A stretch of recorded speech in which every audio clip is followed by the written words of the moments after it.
We're not going to spend a ton of time talking about functions quite yet, except to know just the basic property of it. Does anybody remember last year what a function was? Does that have to do with anything conventional? It does have to do with x and y. So here's what I'm going to say just for our definition today. When I'm asking you if something is a function, what we need to know is it is a special relationship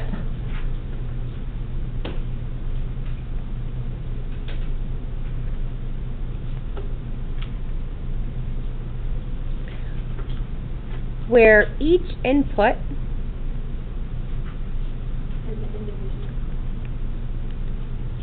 has a single output.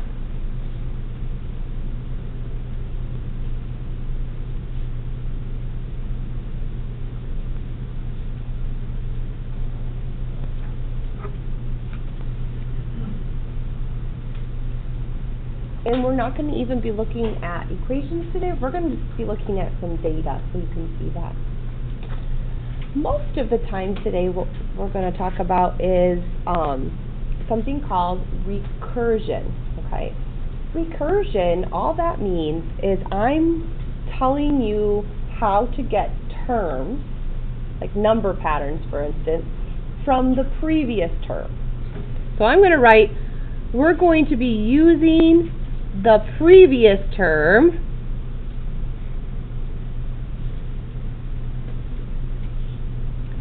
to define the next term.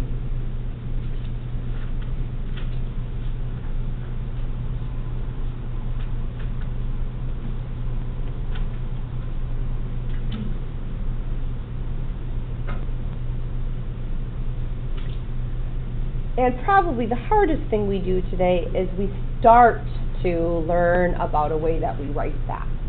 Okay? So in words, what I mean is, let's say I said, okay, start at the number 7. Start at the number 7. To find the next term, you're going to take the previous term and add 2. All right, so after 7, what would come next then? 9. What would come after 9? 11. Okay, that's all recursion is. Or maybe I said, hey, to find the next term, we're going to multiply by 3. The first term is 1. Then the next term would be 3. And then to find the next term, I go 3 times 3. So that's what I mean by recursion. Okay. Let's go back to what it means to be a function. And I want you guys to take a look. And here's a certain database. I'm going to, right now, for the function c, I'm going to say, it says C is the rule that assigns each customer, so I'm going to write the word input here. The customer is what would be my input to her phone number output. Okay. So, as I'm going from left to right, I'm going to draw an arrow. For the input Heather Baker, does it output one phone number? Yes, it does. For the input Mike London, does it output one phone number? Yes, it does. For the input Sue Green, does it output one number? Yes, it does. Bruce Swift. Okay, do you see each input had a single output? Is this a function then, according to our rule? Like, yes. Yes. Each of these names had one phone number assigned with it. What you're looking, here's where it would be a problem. Just a second. Here's where it would be a problem. Let's say you had Heather Baker listed twice in the database.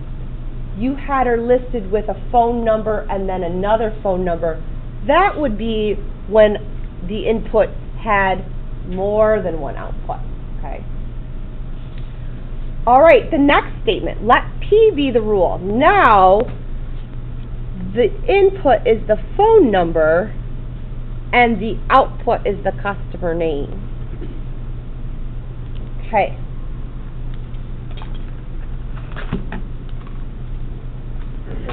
So here's, let's say I'm typing this into my computer system. What I'm saying is I type in Heather Baker, bam, what you get is her phone number. I type in Mike London, that's what I'm inputting, the computer outputs that. What I'm saying would be a problem is if I typed in Heather and two things came up. Okay? All right, now here's what I'm doing the other way. I start typing in the phone numbers, and what should come out is the customer name. Why does this become a problem? Who sees it? Because if you type in a certain phone number and When you type in 323-413-2598, who comes up? Two different names. So when we go that way, this second rule, if I was inputting phone numbers and it outputted two names, then it would no longer be a function. Okay, so for my reasoning here, I'm going to explain the reason why not is because 323-413-2598 has two outputs.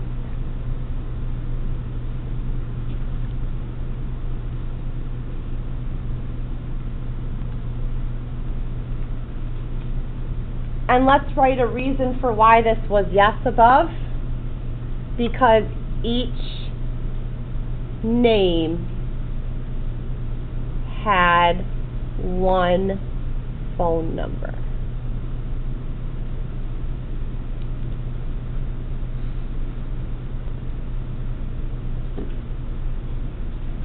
It's okay that they went.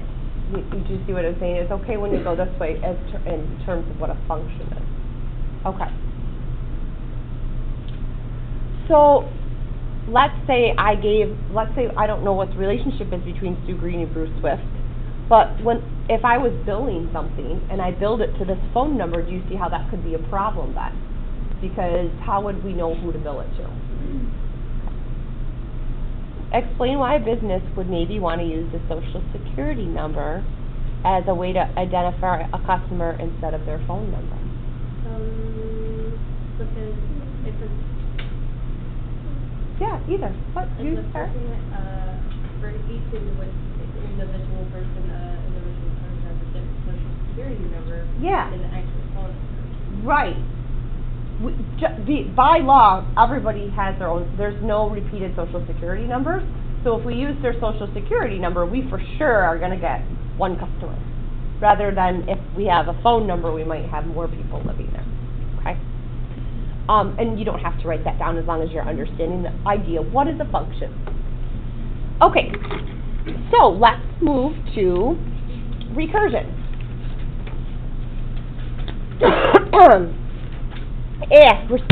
We're going to skip this for now, okay? We'll go back to that on Monday.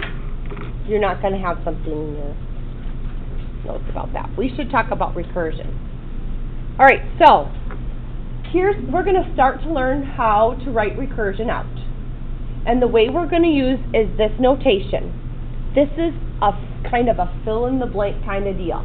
Every single time, you're going to write start equals, and you're going to fill in the blank. And then you're going to write next equals now plus fill in the blank. And then we're going to learn subscript. Subscript might give you some problems right away. Start next now is pretty easy. So my question is, where does this sequence start? What's the start? 600. So we're going to write start equals 600. Do you guys know what I mean by next and now? To find the next term, I take the now term, the term I'm on right now. Okay. So to find the next term, I take the now term and I do what? Add what? Number 13.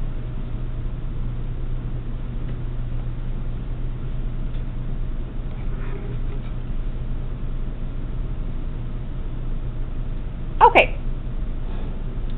Then we have these things called subscript. Do you guys know what a subscript is? It's a little number, little tiny number that goes below.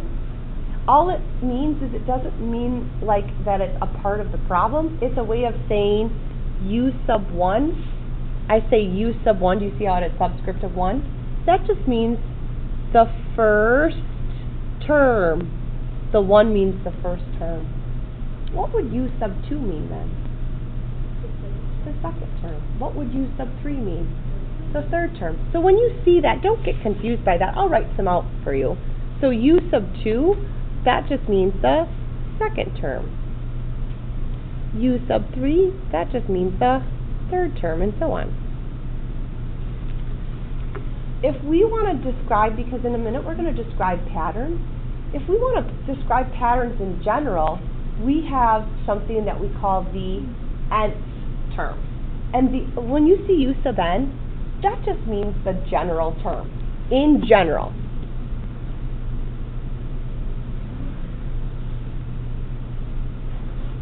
Okay. So I wrote here U sub 1 equals 600. U sub 1 is the same thing as writing what word up here?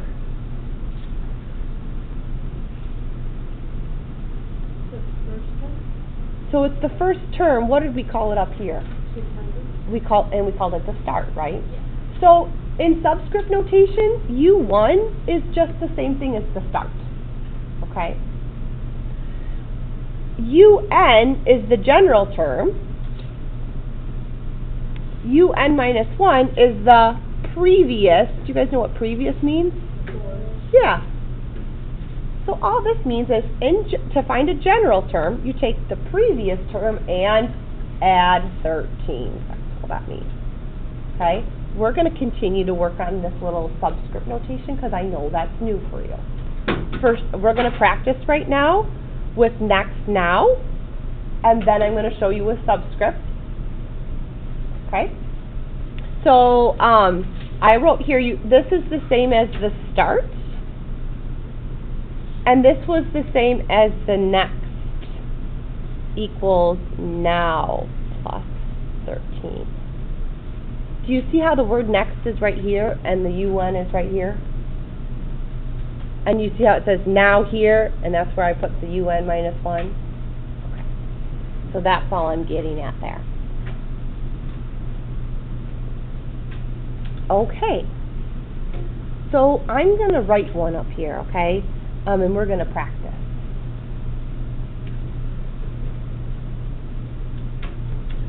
How about, I'm going to do the one I was talking about. 7, 9, 11, 13, dot, dot, dot. Okay. So, when I ask for next now, you're going to use this as like a guideline. You're going to always write those things out. I'll highlight them even. You're going to always write start equals, and you're going to always write that. Always, always, always. And then you're going to fill in the blanks for what the sequence is in this case. So I'm going to say, all right, start equals, and I'm going to leave a blank. And the next equals the now plus fill in the blank. Okay. So using this, what would you put for the blank here? Good. This starts at 7. And then this line is just saying, okay, in general, to find the next term, it equals the term I'm on now plus 2. Okay. When you're doing something in subscript notation, you're going to always write U sub 1 equals blank. And you're going to always write U sub n, make it a little n, equals U sub, make them small, n minus 1. Now, by the way, this is in general. Always you're going to write that, and then you're going to fill in those blanks. Hey, I should back up though. This plus could change to a minus or multiplication or something, you know what I mean? But in general, you're going to tell what's going on. All right, so here we go. This is our general subscript format. So I would write for this one, how it would work is U sub 1 equals, and I would put the first term there. What's the first term? 7. Then I would write u sub n equals u sub n minus 1. So all that means is to find the general term, we're going to take a previous term and add 2. Are you seeing how these are kind of the same thing? Yeah. Okay. That was the hope.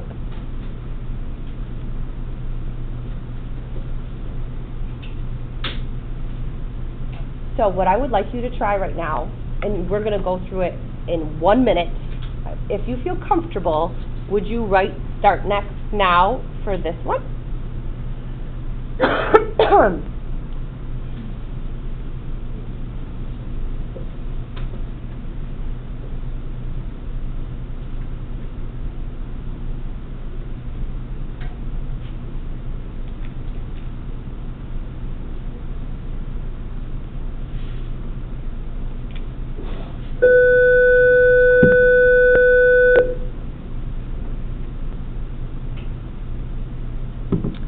So we always start at the same. We're going to write start equals next equals now.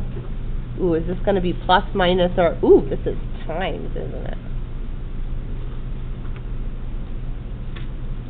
Where did this one start? So you should have wrote start equals -1. Next equals now, and I wrote. Did you see that it was multiplied by -5? Are you seeing that? Okay. So next equals now, and so I changed that plus to a multiplication. You can use the little X sign too. Okay. Now times -5.